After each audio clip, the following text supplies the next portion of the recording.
Hello Calc kids, this is Mr. Bean. Welcome back to another lesson in calculus. Today we're going to talk about this weird thing with alternating series called an error bound.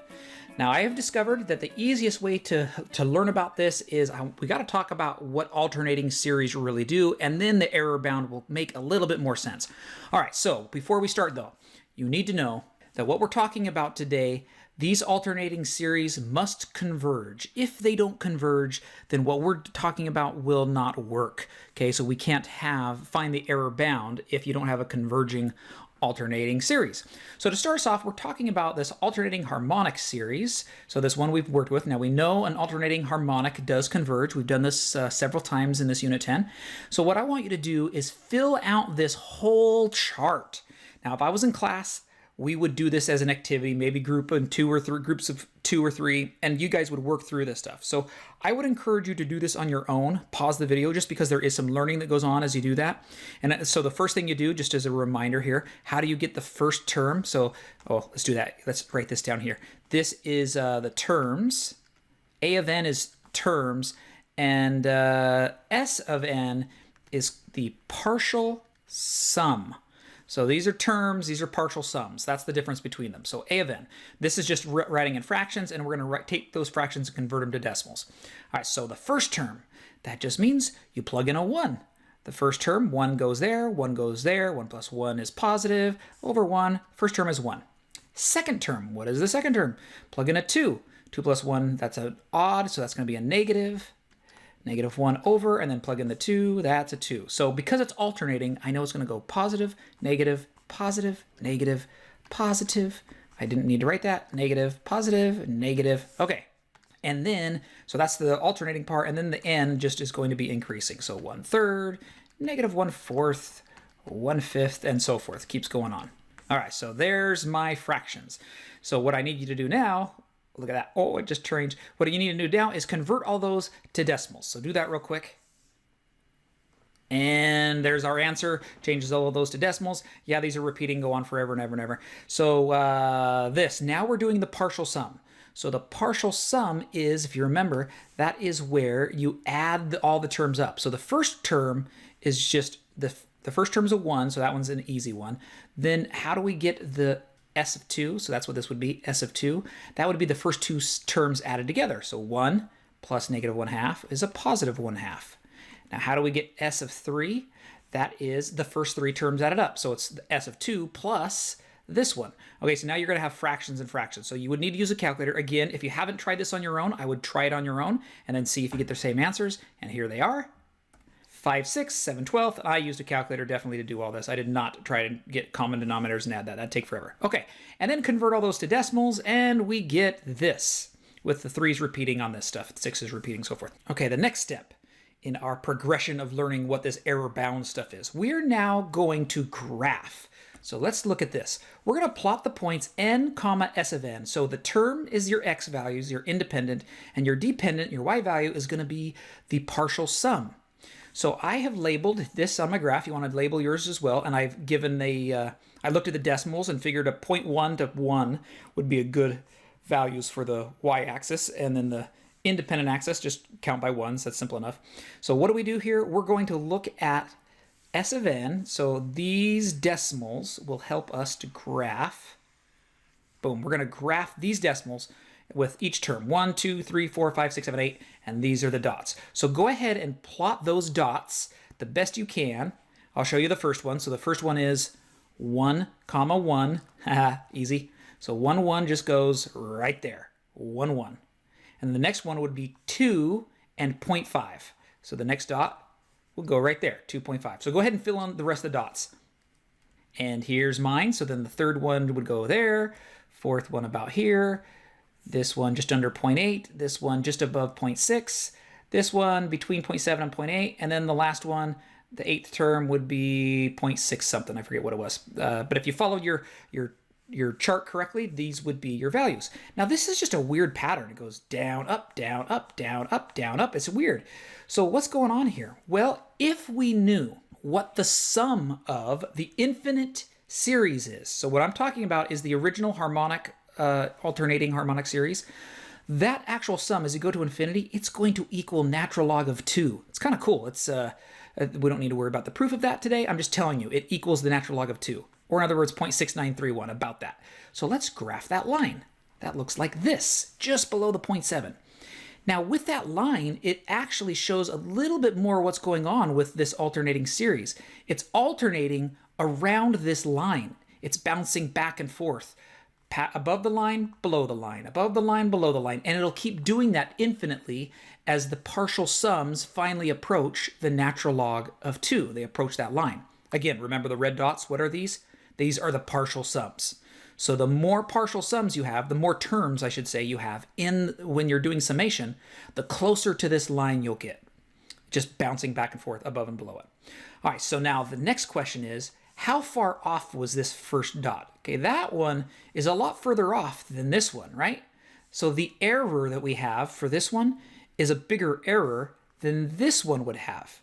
So the way we figure out the error is you take what the s is supposed to be, what the sum of the infinite sum is, which in this case is the natural log of 2. So we would have the natural log of 2, and we subtract the partial sum of 1. So this is for the first term, right? First term, second term, third term. So this gives us natural log of 2 minus 1. In a calculator, I got 0.30685. So another way of talking about this is what we could say is the first remainder. So remainder or error are going to mean the same thing for this. Okay, so this next one would be the second remainder. And so we take the natural log of 2 minus the partial sum. We get 0.193. So you could continue to do this. Again, if I was in class, I'd make my kids kind of spend some time going through this and figuring out all these things. And the answers to this are here. If you want to just write down the decimals, that's fine. You can just write down the decimals. You don't have to write down the whole natural log of 2 stuff. But just get these written down real quick. All right, so what you can see then is this 0.05, that 0.05 is how far that is off, whereas the 0.306 is that far off. So it's a lot bigger of an error. Now here's why we did this. This is what's cool. I'm going to write this down here. This value has to be, so the error has to be less than or equal to the absolute value of the next term. So in this case, it would be the second term. Now let me repeat that. The error here has to be less than or equal to the next term's value, not the next partial sum. Okay, don't get confused with s of 2. It's not the next partial sum, it's the next term. So let me show you what I'm talking about. We are referring to the term right here, what the term value is right there, the absolute value of that. So 0.5. So if I go back to this, we're saying that, so in other words, it has to be less than or equal to 0.5. So this one, which it is, it's less than 0.5. This error here has to be less than or equal to the absolute value of the next term. So the second error, or the second remainder, has to be less than or equal to, what was the third term? Third term is right there, 0.3 repeating. So 0.3 repeating, and that would continue on. We'd say this is less than or equal to absolute value of the fourth term. This is the fourth remainder, so it would be less than or equal to the absolute value of the fifth term, not the fifth partial sum, the fifth term. All right, and then that continues on and on and on. That's what all of these would work with. So let's do one more.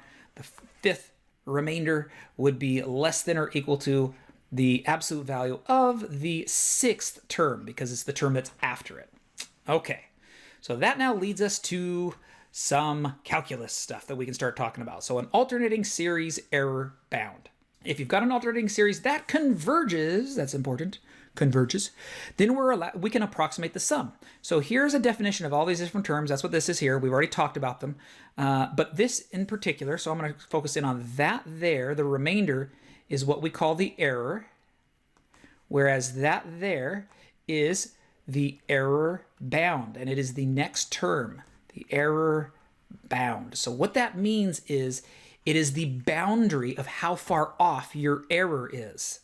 So you have an error, how far off is it from the actual S, the actual sum of the series? It's going to be this far off or smaller. It won't be more than that. So that's the nice thing about this, just that following term from your partial sums. All right, let's practice this a little bit with doing the problem. First one.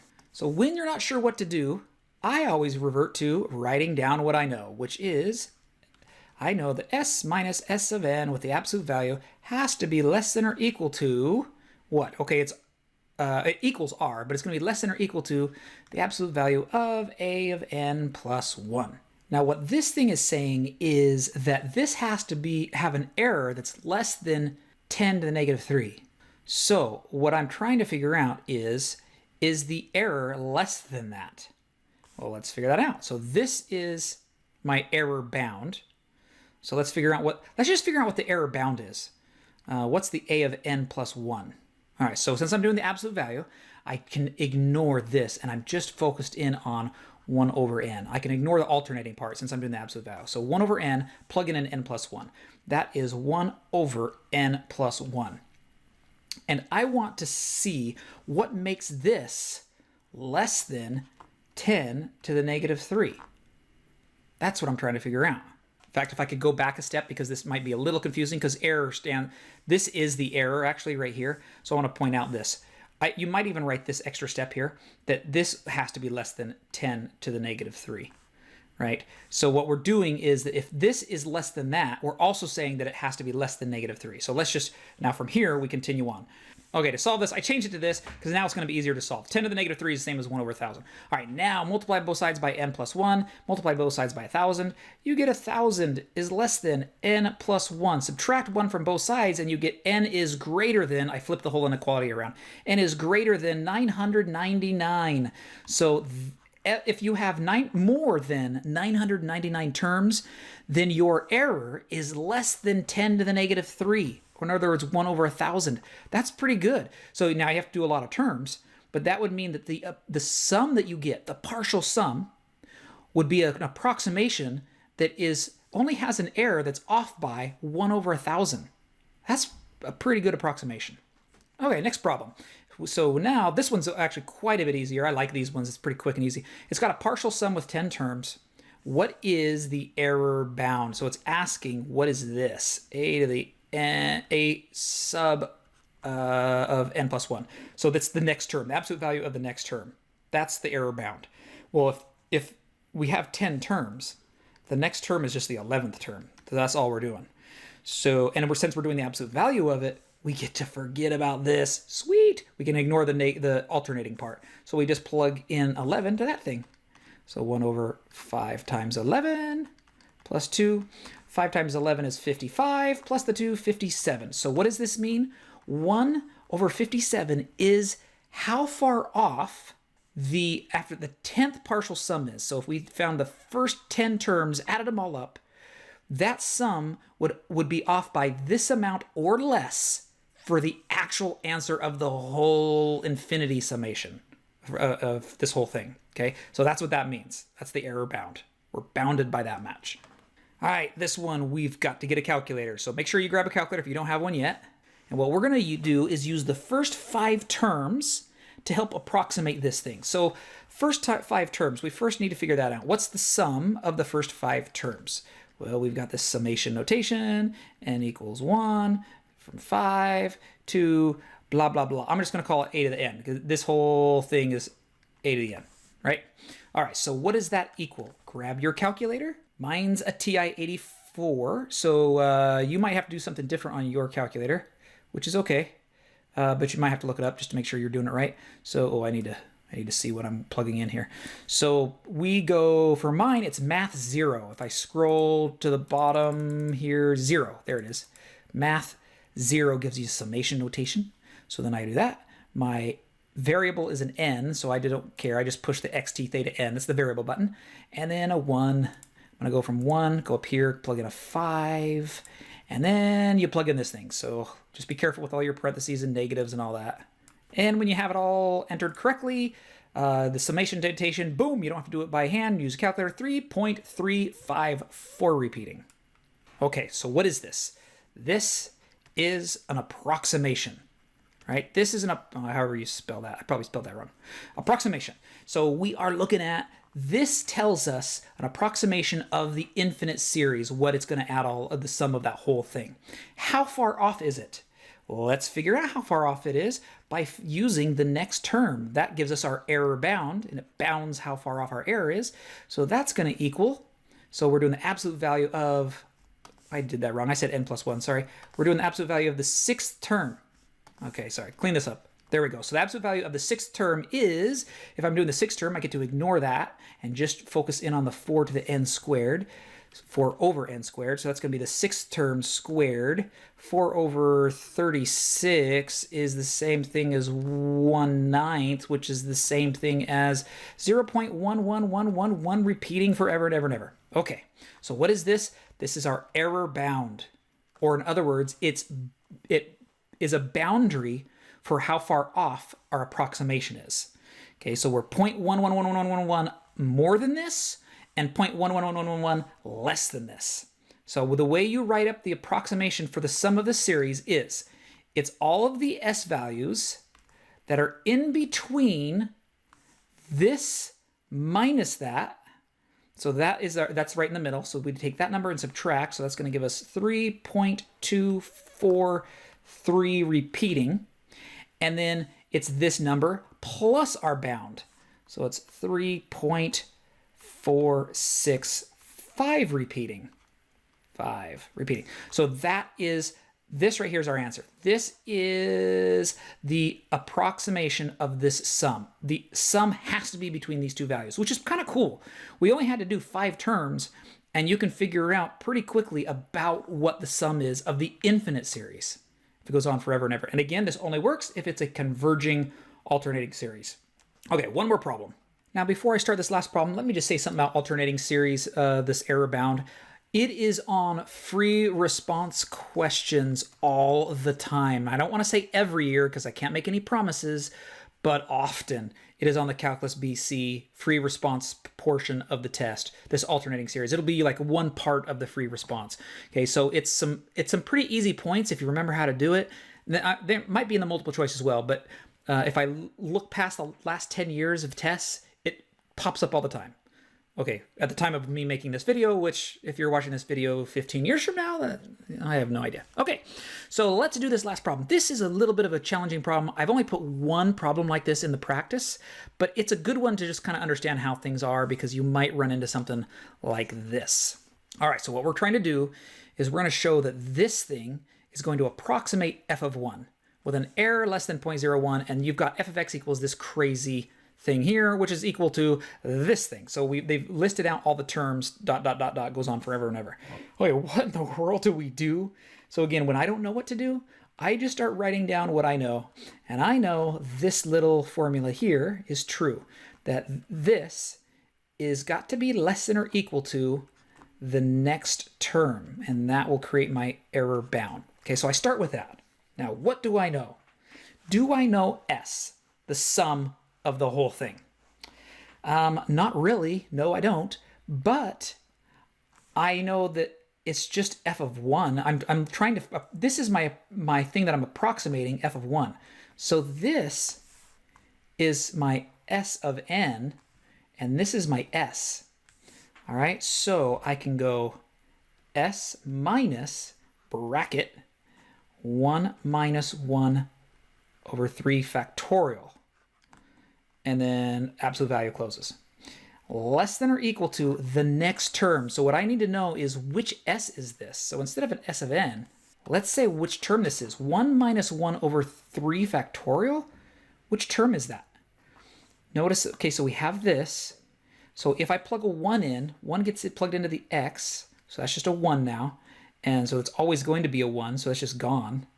And so then you can see the x is a 1, the x is a 1, a 1. So this is the second term, the second partial sum, I should say. First term, second term, third term, fourth term. All right, so I'm going to write that down here. A1, A2, A3, A4. That's the first term, second term, and this is the first two terms added together. 1 plus negative x squared over 3 factorial. So what I want is I want the third term. That's what I'm looking for. Okay, so what is the third term?